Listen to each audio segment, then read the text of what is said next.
Hey guys and girls, used to do this thing years ago called Dashboard Confessionals when I was in Nashville, and kind of stopped doing them because, well, for one thing, in Nashville, if you know anything about it, the commute to Music Row from, well, just about anywhere. If you say you're from Nashville, usually, you could be anywhere, Mount Juliet, you could be from Smyrna, you could be from Hendersonville, Laverne, anywhere, and you say you're from Nashville.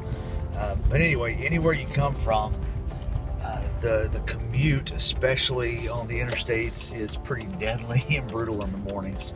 So I had time to do these things called Dashboard Confessionals. Well, now that my commutes are pretty slim, I don't always have the time to do them.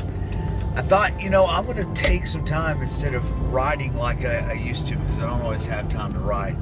At the time that I am in the car, maybe I'll take those time to voice some things.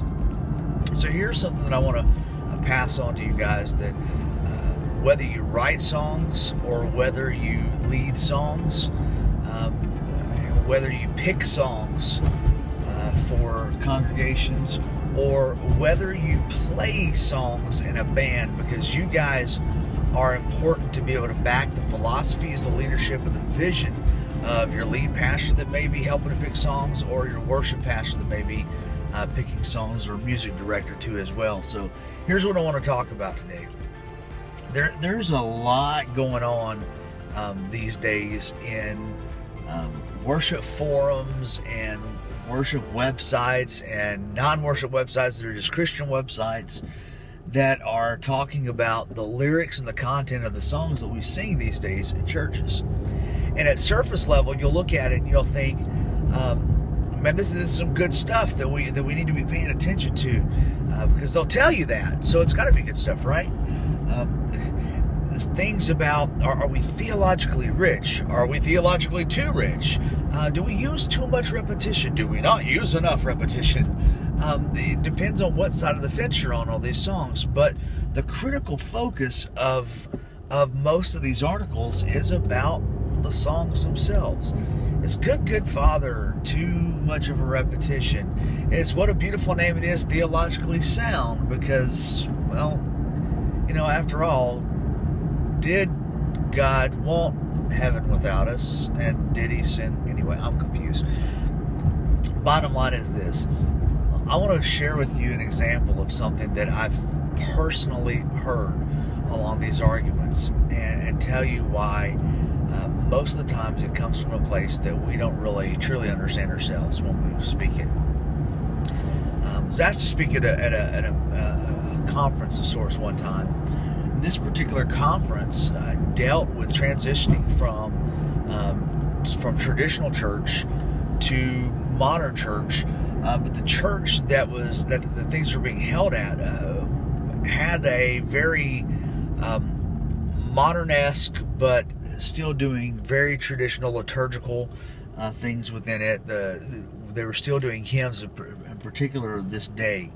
So one of the speakers had just gotten up, and he was the pastor, and had just unleashed this barrage of statements about how we are writing songs in the church these days that we just need to stop because we're having to explain the songs way too much. And he gave a few different examples about songs that, needed explaining about the words and the phrases that were used in it. And if we have to explain them, then we ought not sing them.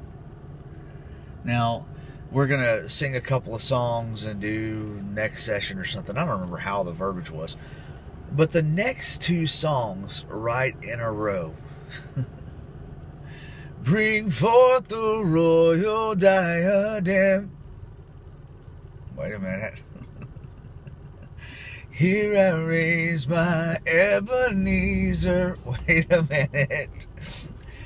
I dare say probably 90% of the people in the room have no idea what a diadem is or what an Ebenezer is. And you see, I'd probably wager to bet that a lot of you that are listening to this have no idea what those are either. And you know what? It's okay. If you don't know what those items are, what those things are, it's okay. Here's the difference. Instead of focusing on, we're doing too many songs that need explaining, so we don't need to do them. Maybe these are good and rich songs. Maybe the one word or a one phrase doesn't need to disqualify a whole song that's in there. How many people can stand in a congregation and be able to sing out such an awesome truth to say, what a beautiful name it is, what a beautiful name it is, what a beautiful name it is, the name of Jesus. I mean, can you stop and just dwell on that for a minute? But we get caught up in other nuances within the song. So here's what I would suggest. Take time. If you see something that you think is going to trip up your congregation, use it as a teachable moment. As worship pastors, I think we do far too little of actually doing what's called didactic teaching. We don't teach our congregation much of anything. We say, here you go, here's songs, let's sing them. I've done at my home congregation, I've sang the words, here I raise my Ebenezer, and before we prepared our hearts to sing that song, I went through a little bit of a visual lesson with them and with the congregation and said, you know, hey, we're going to sing a song that many of you may find very familiar. Some of you may find brand new, because we need to acknowledge that not everyone knows hymns. That some of you may find brand new, but for most of us, there's this word that's in there that says, here I raise my Ebenezer. And no, we're not talking about Christmas early. We're not talking about Ebenezer Scrooge.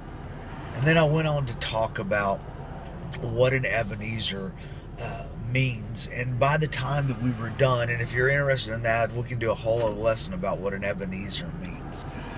Then by the time that we were done with that, man, we had people that were coming out of there doing some pretty cool things. I've got people to this day that are sharing with me that they've got a journal now that they keep that's called their Ebenezer, that they write down things, that they want to be able to remember what God has brought them through, all because of teaching them that. So they champion that when we sing a song like that now.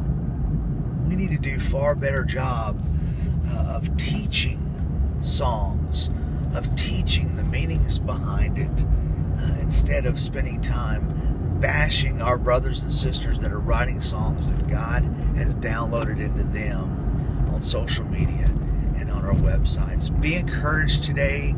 I love you guys. If I can pray for you, please, please, please.